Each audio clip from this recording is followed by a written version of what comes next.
Après l'alerte climatique et aquatique, une petite alerte médicament avec vous, docteur Kierzek. Bonjour Gérald. On entend beaucoup parler de l'Ozempic, c'est ça? L'Ozempic. Depuis quelques jours. Sémaglutide, c'est plus simple. Non, pas sûr. Le sémaglutide, c'est le nom scientifique, c'est la même Ce qui est sûr, c'est qu'on parle beaucoup de ce médicament, notamment sur les réseaux sociaux, parce que c'est un médicament qui est détourné par ceux qui veulent perdre du poids, et c'est vraiment pas sans danger.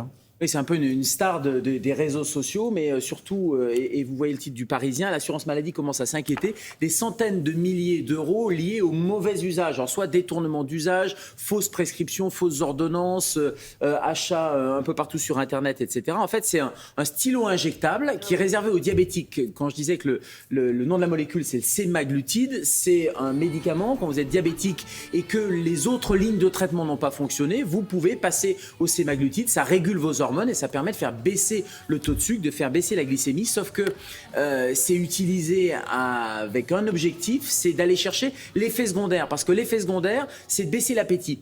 Et donc, il y a plein de gens qui se sont dit « Ah, ben ça joue sur l'appétit, on perd du poids », et donc ça a été popularisé, notamment sur les réseaux sociaux. Donc ça, c'est le mauvais usage, c'est que vous n'êtes pas diabétique et vous utilisez un médicament pour un effet secondaire que vous allez rechercher, et ça concerne quand même 1% des prescriptions qui sont délivrées chez les gens qui ne sont pas diabétiques. Et du coup, c'est un médicament qui est détourné. Est-ce que ça a forcément des risques? Est-ce que si on n'est pas diabétique et qu'on le prend, on risque quelque oui, chose parce de grave? que c'est un médicament, et comme tout médicament, vous savez, il y a des bénéfices, mais il y a aussi des risques, il y a des effets secondaires. Donc on recherche cet effet secondaire, mais il n'est pas le seul, cet effet secondaire qui est l'amaigrissement et la diminution de l'appétit par la satiété qui arrive plus vite. Il y a des troubles gastro-intestinaux, il y a des risques de déshydratation, il y a des pancréatites aiguës, vous savez, une inflammation du pancréatite. Il y a une reprise du poids, ça aussi, parce que vous avez un effet de baisse de poids, mais très rapidement, vous avez une reprise du poids. Vous n'allez pas prendre avis de l'Ozempic. Et puis, il y a l'Ozempic Burp. Vous savez ce que c'est, le burp?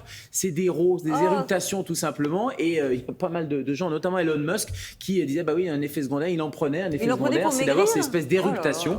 Bref, c'est un médicament. Et un médicament, c'est pas une baguette magique, c'est pas un bonbon. Et donc, quand vous voulez perdre du poids, pas question d'aller suivre des conseils à droite à gauche, mais il faut un suivi par un professionnel de santé. Ça paraît la base, mais il faut encore le rappeler. Et il y a un autre problème en ce moment, on a pas mal de pénuries de médicaments. Est-ce que le fait que n'importe qui en prenne pour des mauvaises raisons ne risque pas de créer une pénurie pour ceux qui en ont vraiment besoin, pour les diabétiques? C'est un des enjeux, parce que les diabétiques qui ont vraiment besoin du médicament, il y a une demande mondiale qui a augmenté, et il y a une production qui n'arrive pas à suivre. Ça, c'est le premier enjeu. Deuxième enjeu, c'est pour ça que l'assurance maladie s'intéresse au sujet. Ça coûte des centaines de milliers d'euros aussi, et c'est de l'argent public. Et les autorités sanitaires rappellent que le dosage, puisque la perte de poids, c'est pour un dosage de 0,25 mg, c'est la phase de démarrage chez les diabétiques, et après on passe à des doses supérieures. Or, quand on voit que finalement c'est les doses de 0,25 qui sont en rupture, c'est bien que les tensions d'approvisionnement sont liées à des détournements ou à des fausses prescriptions. Alors parfois il y a des vraies prescriptions. Parce que ce n'est que sur ordonnance, on est d'accord. C'est que sur ordonnance. Donc, ça veut dire qu'il y a des médecins complaisants?